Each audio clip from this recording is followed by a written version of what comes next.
pensez bien qu'à passer avec? Ah, excusez-moi.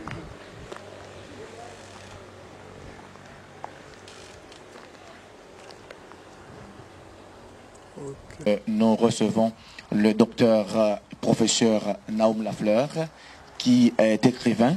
Il a déjà publié plusieurs ouvrages et des articles scientifiques.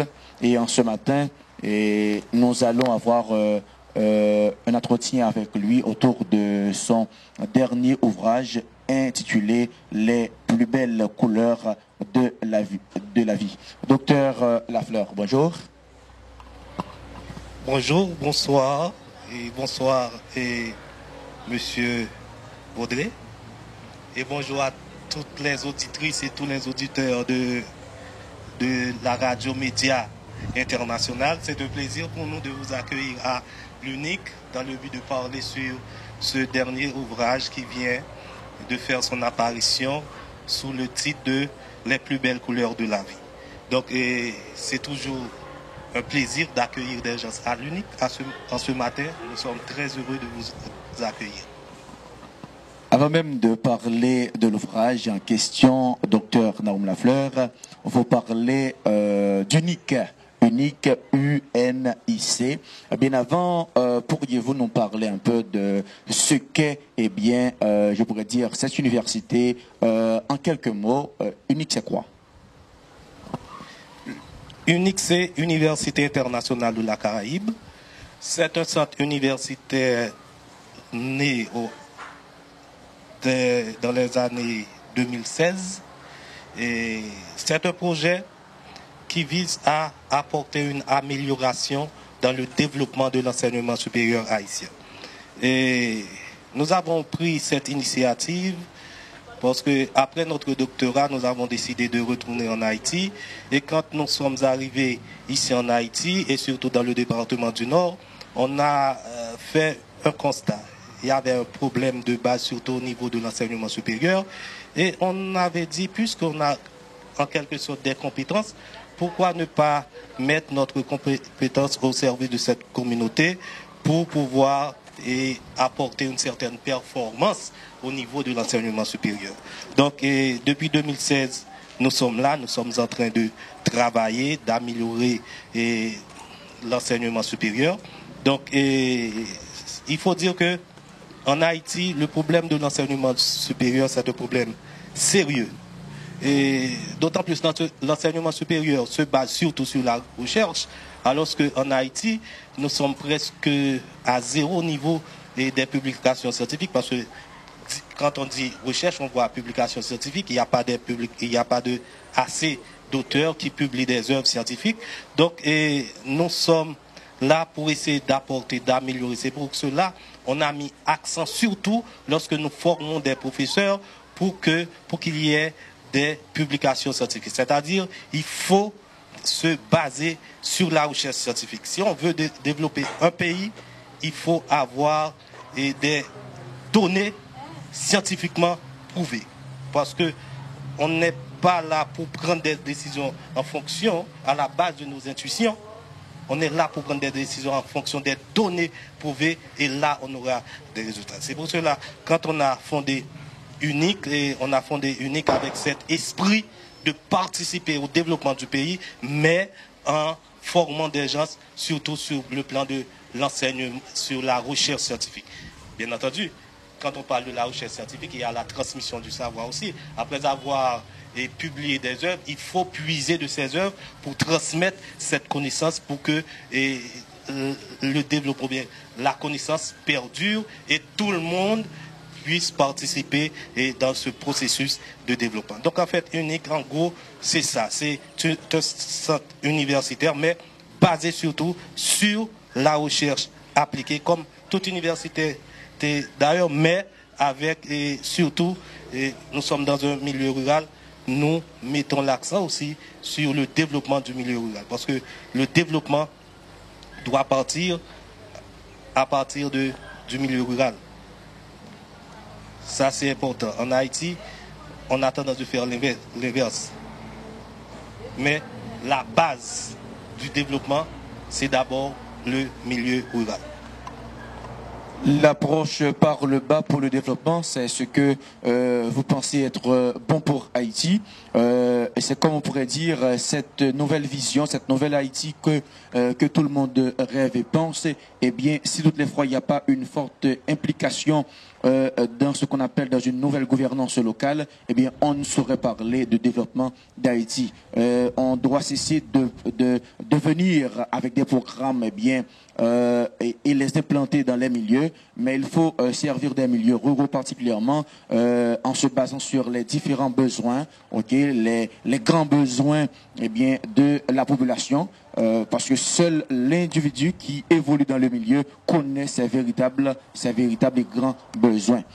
Vous êtes docteur, vous avez un doctorat en sciences du langage. Vous avez publié en 2008, je crois, Bijoux de ma vie, et en 2007, Théorie et pratique de l'analyse littéraire.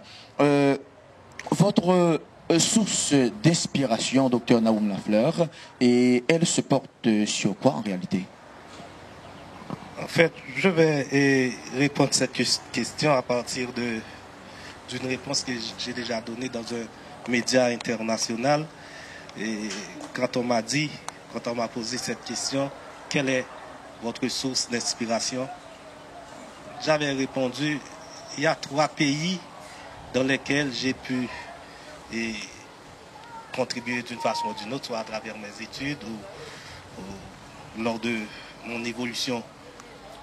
Il y a d'abord Haïti, il y a Cuba que j'aime bien, il y a le Chili. J'ai toujours dit que Haïti est ma source d'inspiration. Le Cuba, par exemple, pour moi, c'est un espace où je vois l'importance du travail. Quand on voit la vie cubaine, la façon dont les gens travaillent, mais ils n'ont pas beaucoup de revenus. Et Chili, j'avais dit, alors que c'est là que j'avais fait mon doctorat, c'était un pays pour moi de défi. Mais ma source d'inspiration, c'est Haïti. Pourquoi? Quand on voit des gens en Haïti avec de bons cœurs, des gens qui aiment travailler, mais malheureusement, l'environnement ne leur permet pas de travailler. Et quand je vois des gens qui veulent étudier, mais malheureusement, il n'y a pas de moyens pour étudier, là, je me suis dit que ça, c'est surtout une source d'inspiration. Et quand je regarde mes frères et sœurs haïtiens, j'ai toujours dit qu'il faut faire quelque chose d'une façon ou d'une autre. Et si chaque personne devrait agir ainsi, je crois que la situation du pays devrait s'améliorer. Les plus belles couleurs de la vie, c'est un très bon titre, je dirais. Mais je vais tout d'abord m'accentuer sur la vie. Quelle est votre conception même de la vie, docteur Lafleur? La vie, c'est un cadeau, c'est un don. Et en tant que cadeau, en tant que don, d'abord, il faut l'apprécier. Et il faut jouir de ce cadeau. Quand on te fait un cadeau, tu es content, tu es heureux. Mais si ce cadeau a de l'importance pour toi, qu'est-ce que tu vas faire? Tu vas travailler pour la protéger. Et c'est comme la vie en général. J'ai toujours dit dans mes réflexions que l'homme, par définition, est un être parasite. Nous vivons aux dépens des autres. Si l'homme est très intelligent, qu'est-ce qu'il devrait faire? Il devrait travailler pour la protection de la vie au lieu de détruire la vie. Et dans l'ouvrage, vous allez voir cet aspect dans l'ouvrage. On doit travailler pour la protection des autres. Mais malheureusement, il y a cette tendance où l'on pense à détruire les autres. Et pourtant, si tout le monde meurt et il reste une seule personne, cette personne ne va pas durer 2 semaines, ne va plus vivre 2 semaines, elle va mourir aussi. Parce que la vie, en fait, c'est une... La vie, on la vit aux dépens des autres. Donc, la vie, c'est un cadeau. C'est quelque chose qu'on doit apprécier, aimer, jouir et faire tout ce qu'on peut faire pour la conserver. Conserver pour soi-même et conserver pour les autres. Cette considération de la vie nous pousse à dire que c'est de l'existence que l'on parle. Et professeur Lafleur, devrions-nous considérer le fait pour une personne, elle existe, mais elle a une suite, une suite de vie, je dirais, une suite de vie, je dirais, de souffrance. Ok? Est-ce que là c'est la vie? Est-ce qu'on peut parler de la vie dans la souffrance? En fait, vous allez voir dans l'ouvrage Les plus belles couleurs de la vie, je parle de ces deux concepts, bien, mal, problème, solution. En fait, la souffrance, le mal, le problème, ça existe. Ça existe. Mais quel devrait être le comportement de l'homme face à ces éléments qui existent et on doit vivre avec ces éléments. On devrait avoir une position et un comportement très intelligent pour pouvoir utiliser ces éléments de manière positive.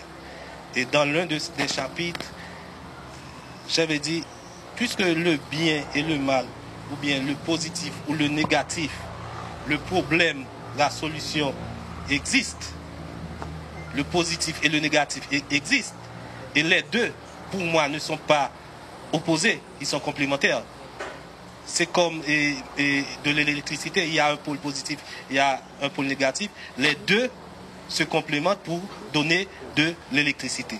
Mais si on essaie de considérer l'aspect positif seulement des choses, la vie serait heureuse, on vivrait une vie heureuse. Donc, le bien, la souffrance, c'est vrai, ça existe, mais à l'intérieur même de la souffrance, il y a du bien-être. Il y a toujours du bien-être sous-jacent à la souffrance. Mais, le plus souvent, par émotion, on n'a pas pris du temps de chercher le côté positif. C'est là le petit effort que la vie nous demande. Dans les situations difficiles, dans les souffrances, dans les problèmes, il faut chercher le côté positif parce qu'il existe quand même. Parce que les deux, si on part de cette situation que le monde est basé sur une dualité, le bien et le mal, la parité, le positif et le négatif. Les deux, pour moi, ne sont pas opposés. Ils sont complémentaires. Maintenant, l'homme devrait faire ce petit effort de chercher le positif dans le négatif et le bien-être dans la douleur, dans la souffrance. Et ceci, on verra que la vie serait très simple et on aura une vie heureuse pendant son passage sur la terre. Par la formulation du titre « Les plus belles couleurs de la vie », cela laisse dire que vous considérez les plus mauvais moments, ou du moins les plus mauvaises couleurs de la vie. Considérant les plus belles couleurs de la vie, qu'est-ce que vous appelez les belles couleurs de la vie? Pour moi, en fait, je suis un peu poétique là, mais j'avais fait ce choix, c'est parce que, en fait, les couleurs attirent l'attention. C'est une attraction. Les enfants, je me suis inspiré des enfants. Les enfants, les tout petits, ils aiment voir les couleurs. Si vous observez des enfants, quand ils voient de belles couleurs, ils sont contents, ils sont heureux. Et là, je me suis inspiré des enfants pour dire, au lieu de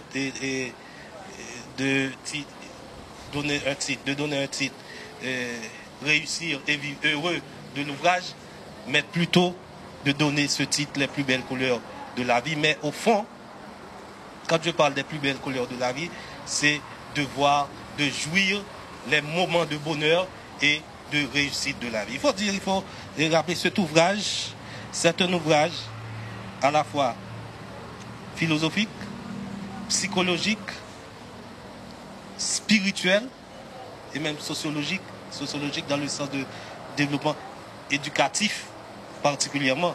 Parce que vous allez voir, quand dans mon ouvrage, j'ai mis l'accent sur le niveau de développement proportionnel à celui d'éducation. Donc, ça c'est fort. Et si en Haïti on a ce problème de développement, c'est parce que le niveau d'éducation est bas.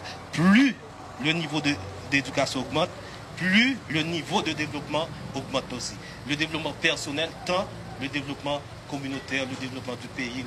Donc, et cet ouvrage est un ouvrage à caractère philosophique, psychologique, sociologique, éducatif, même religieux, parce que vous allez voir, je vais parler de la prière aussi comme étant un élément indispensable dans la vie heureuse et dans la réussite d'une personne. Docteur Lafleur, vous laissez entendre par rapport à cette demande faite, à cette demande adressée auprès des gens en disant expérimentons de nouvelles méthodes pour réussir et vivre heureux. Selon vous, il y a certaines méthodes qui ont été utilisées auparavant et ces méthodes-là n'ont pas donné suffisamment de résultats. Du coup, vous proposez de nouvelles méthodes. Par rapport à ces méthodes utilisées auparavant et qui n'ont pas apporté suffisamment de résultats, j'aurais aimé que vous me disiez quelles étaient ces méthodes et pourquoi, selon vous, que ces méthodes n'ont pas donné suffisamment de résultats. Oui, j'avais dit expérimentons de nouvelles méthodes. Je suis venu avec des méthodes. Mais c'est vrai, c'est une nouvelle approche dans les méthodes. Peut-être ce sont des méthodes que des gens ont déjà utilisées, mais peut-être mal utilisées. Oui, mal utilisées. Mais ce que nous avons fait dans cet ouvrage, c'est qu'on a utilisé ces méthodes avec une approche up-to-date, je disais. Je voulais dire. Maintenant, il y a des méthodes qu'on utilise souvent. La recherche aveugle de l'argent. La recherche aveugle, sans état d'âme, du pouvoir.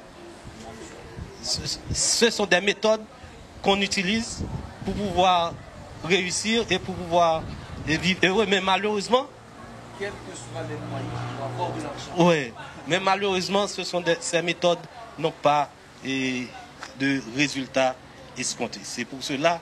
Vous dites qu'avec cette méthode-là, ces méthodes ne débouchent pas sur les résultats escomptés. Mais si le concerné qui est disant, peu importe les moyens, peu importe les conditions, j'aurai de l'argent, ce quelqu'un obtient de l'argent, mais là, pour lui, il a réussi sur le plan.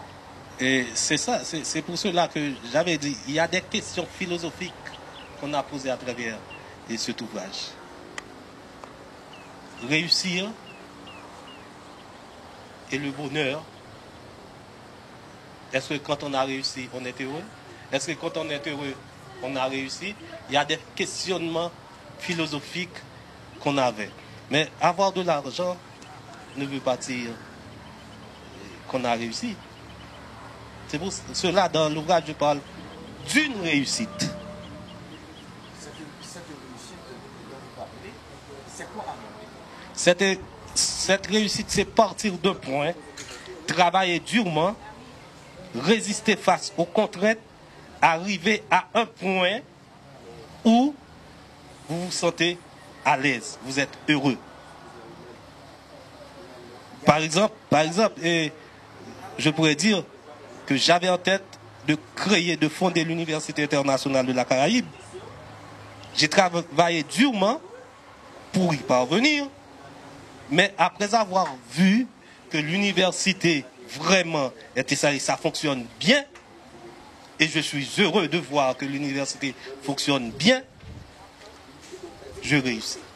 Alors il faut dire que ce n'est pas le premier résultat qui traduit la réussite, mais après le premier résultat, il y a le suivi. Ouais. Quel mode de gestion l'on fait de la première partie du résultat, du premier résultat qu'on va obtenir? Très bien. Et là aussi, à travers l'ouvrage, on a parlé. Il y a même un schéma, tout un schéma que j'ai créé, ça se trouve sur l'endopage de l'ouvrage. Vous allez voir rêve et succès. La réussite à partir de rêve. On rêve de faire quelque chose, on rêve de devenir quelqu'un, car le rêve est gratuit, on peut tout rêver. Mais le rêve ne reste pas là. Après le rêve, la partie, je vais dire quelque chose d'intéressant, la partie importante du rêve, c'est l'idée. C'est la phase concrète du rêve. Aussi abstrait que cela peut apparaître sur le plan conceptuel, mais les idées constituent la partie concrète du rêve. Tout comme la partie concrète des idées, c'est le plan. Après le plan, c'est le projet. Le projet, maintenant, une fois réalisé, on va transformer ce projet en un programme, c'est-à-dire le suivi dont vous venez de parler. Il faut qu'il y ait de suivi pour que ce projet perdure dans le temps, dans l'espace. Et à partir de là...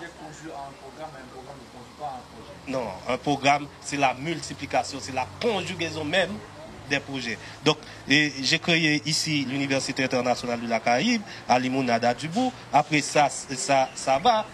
Je vais créer un autre centre dans un autre espace, dans un autre endroit, et avec la même philosophie, etc. C'est là, ça devient un programme. C'est plus un projet, c'est un programme dont, c'est là.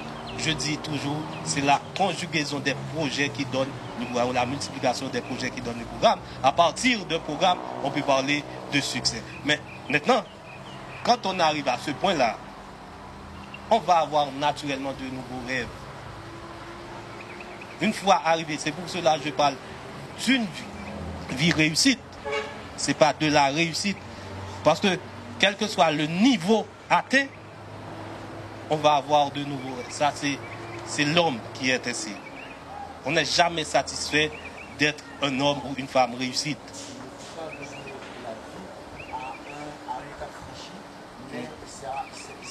C'est une continuité permanente.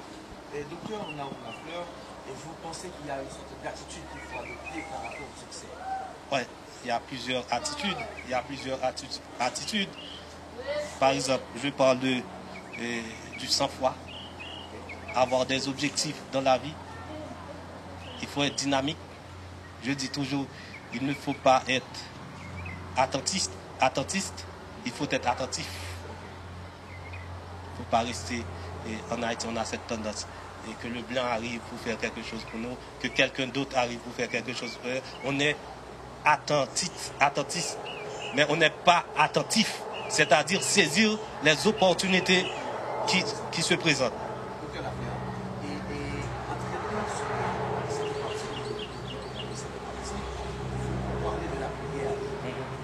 Vous êtes croyant? Oui, je suis croyant. En Haïti, la grande majorité, je veux dire la grande majorité, eh bien, croit que... Dans la prière, il y a une bénédiction pour certains. La chose va venir pour d'autres. Donc, est-ce que selon vous, il n'y a pas plus de gens qui prient que ceux qui posent certaines actions que l'on pourrait qualifier d'actions positives, des actions qui laisseront entendre que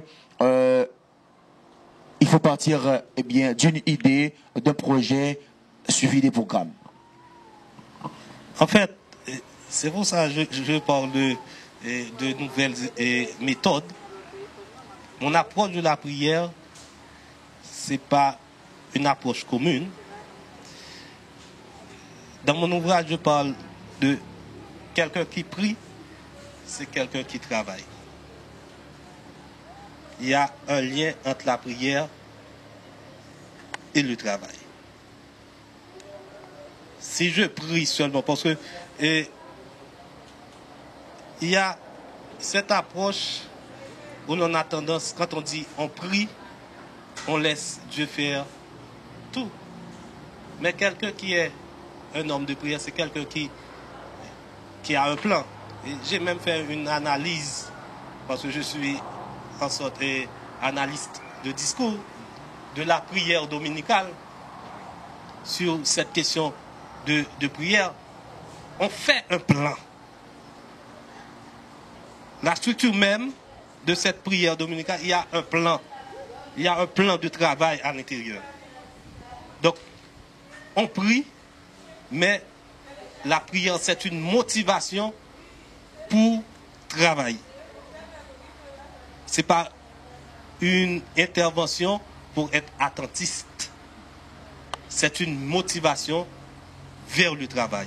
Sachant que mon Dieu va faire quelque chose, mais je dois poser une action. Une anecdote rapidement. J'avais eu, et dans le livre, je l'ai raconté, j'avais eu un problème dans ma vie et j'ai prié et dans mon rêve, j'ai rêvé que Dieu, un portrait de Dieu, vient me parler pour me dire mon fils, ne t'en fais pas. J'ai un meilleur projet pour toi. Ce projet s'appelle PMR, projet moins avancé et réussi. J'ai été troublé après, en me réveillant, mais après avoir analysé, je me suis dit, projet moins avancé réussi, c'est un projet retardé et réussi. Mais à partir de là, j'ai commencé à travailler dur pour que ce projet dont j'avais vu dans le rêve soit une réussite, que je sois un homme réussi. Vous êtes du nombre disant il ne faut pas tout demander à Dieu, même si vous demandez tout à Dieu, il faut penser à faire une action. Vous faites un pas, Dieu fera les 99 autres pas pour vous. Docteur Lafleur, c'est tout un mélange, je dirais, dans l'ouvrage. Vous parlez de la prière, vous parlez de rêve, le problème, vous pensez que dès qu'il y a un problème, il y a toujours une solution. Il faut qu'il y ait juste il faut que l'on prenne un moment de réflexion pour trouver la solution appropriée. Selon vous, docteur Lafleur, le peuple haïtien, par rapport à cette réalité présente, quand je dis la réalité, la présente réalité, puisque le livre fait son apparition à un moment où il y a une grande crise en Haïti, est-ce que vous pensez que ces méthodes que vous proposez pourront aider les Haïtiens à concevoir Haïti d'une autre manière beaucoup plus... Effectivement, c'est pour cela dans l'autre page, vous allez voir, dans la dernière phrase, j'ai dit, lire cet ouvrage est un moyen de contribuer non seulement à son développement personnel, mais à celui de la collectivité. Et cet ouvrage peut bien apporter des éléments, parce que, quand on met l'accent sur l'éducation, je le dis, le niveau de développement est proportionnel au niveau d'éducation. Si on arrive à faire de l'éducation une priorité, quand je parle de priorité, disons une priorité avec P majuscule, on pourrait élever le niveau d'éducation de ce peuple et le niveau de développement aussi va être élevé. Mais au-delà de cela, à travers de l'ouvrage, j'ai mis l'accent sur un ensemble d'éléments pour comprendre l'homme dans son milieu. Je vais prendre un exemple. Il y a ce titre qui parle de les leçons des fruits. J'avais pris l'exemple de 3 fruits. Il y a le coco, il y a l'orange, il y a la pomme, par exemple. J'ai développé cet aspect pour dire que, quelle que soit la personne, elle peut donner des résultats.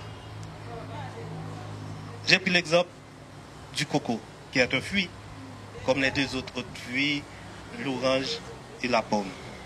Quand on veut avoir du jus du coco, ou de l'eau du coco, qu'est-ce qu'on fait?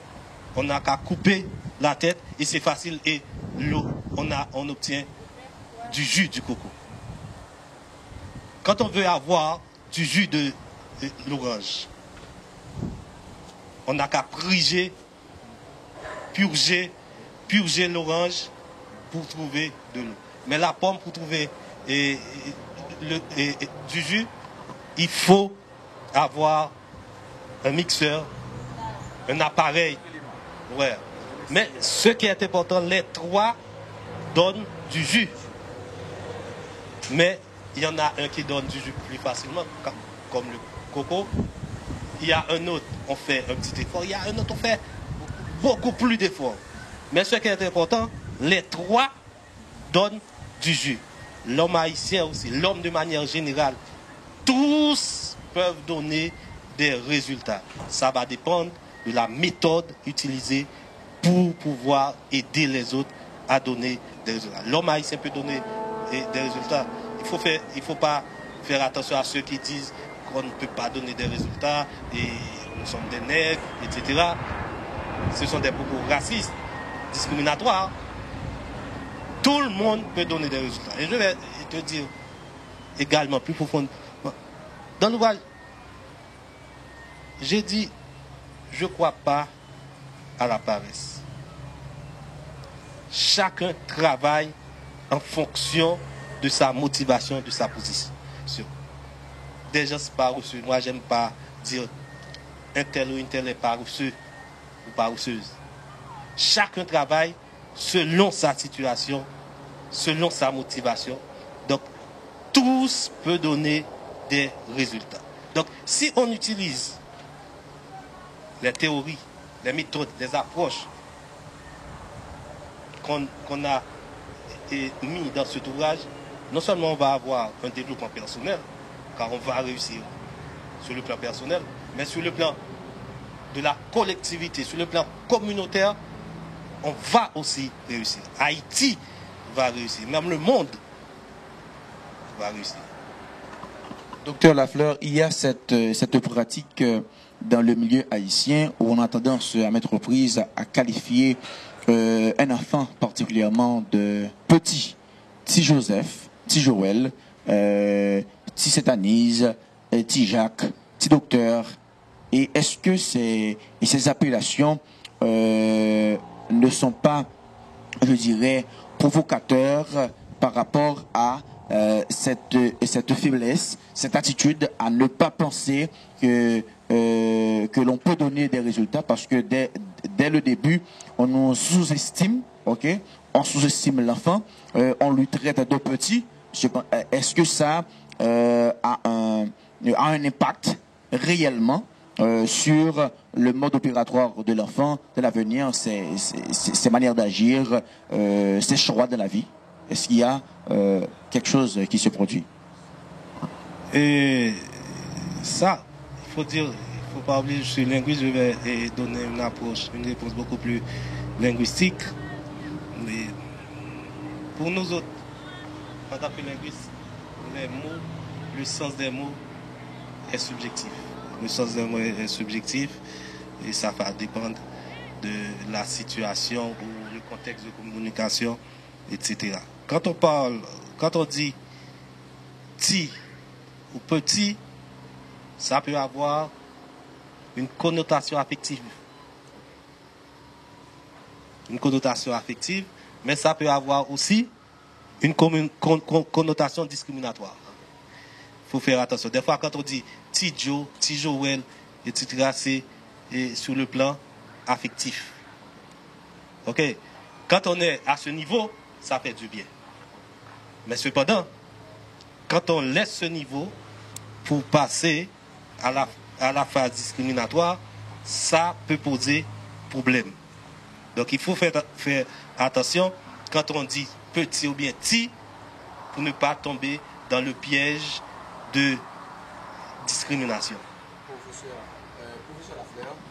Professeur Lafleur, selon vous, pourquoi est-ce qu'une personne devrait lire votre nouveau ouvrage? Premièrement, il faut lire. Des pays comme Islande, ce sont des pays champions. Et dans la lecture, des fois, on dit chaque habitant lit au moins 10 ouvrages par année. La lecture est indispensable pour le développement intellectuel, pour le développement de l'éducation. Deuxièmement, nous sommes dans un pays où il y a tellement de gens malheureux. il y a tellement de gens frustrés. Il y a tellement de gens qui ont été assassinés par l'idéologie même qui circule dans le pays. Des gens qui ne connaissent pas de réussite. Il faut lire cet ouvrage pour trouver les approches les plus adaptées, les plus simples, les plus faciles pour pouvoir réussir. Et non seulement réussir, et vivre heureux. Il y a tellement de gens malheureux. Tout ce qui se passe dans les rues là, c'est à partir des gens qui sont malheureux. Ils n'ont pas de bonheur. Ils cherchent à être heureux parce que l'homme vit tout ce que nous faisons, nous entreprenons, c'est pour atteindre ces deux niveaux. Réussir et vivre heureux. Même sur le plan spirituel, tout le monde aspire à aller au ciel, c'est pour être heureux. Donc, et si on commence à vivre ce bonheur sur la terre? Et cet ouvrage-là, c'est une prescription pour commencer à réussir sur la terre et vivre heureux sur la terre.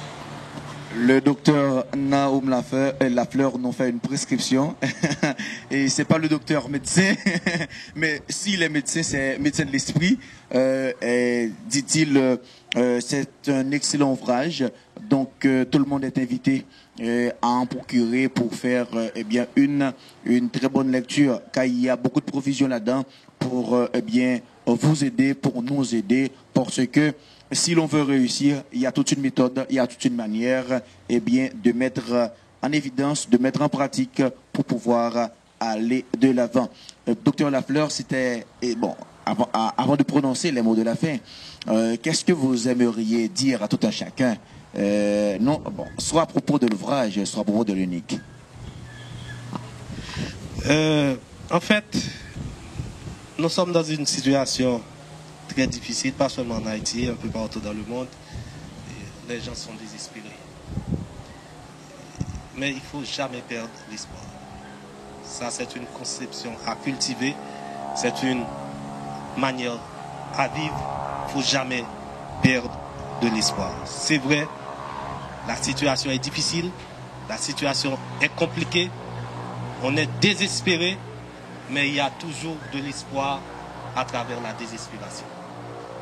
C'est pour cela, le dernier chapitre de cet ouvrage, c'est la force de l'espérance. Et j'ai même dit dans cet ouvrage, on peut tout oublier, mais il ne faut jamais oublier cet aspect qu'il faut garder l'espérance. Même quand tout va mal, il faut garder de l'espérance. À tout un chacun qui nous entend, qui nous regarde, il y a quelque chose qu'il faut faire, ce petit effort d'accomplir dans sa vie, c'est garder l'espoir malgré tout. Quant à l'unique, c'est un centre universitaire.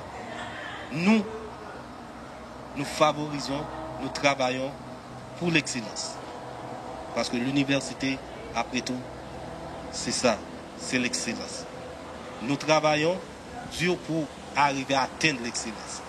Et c'est intéressant de voir quelques universités au niveau de la Caraïbe déjà nous suivent dans notre démarche de l'excellence et surtout de travailler avec nous pour que les Caraïbes de manière générale travaillent au niveau des recherches scientifiques pour que les Caraïbes soient présentes dans les grandes revues internationales.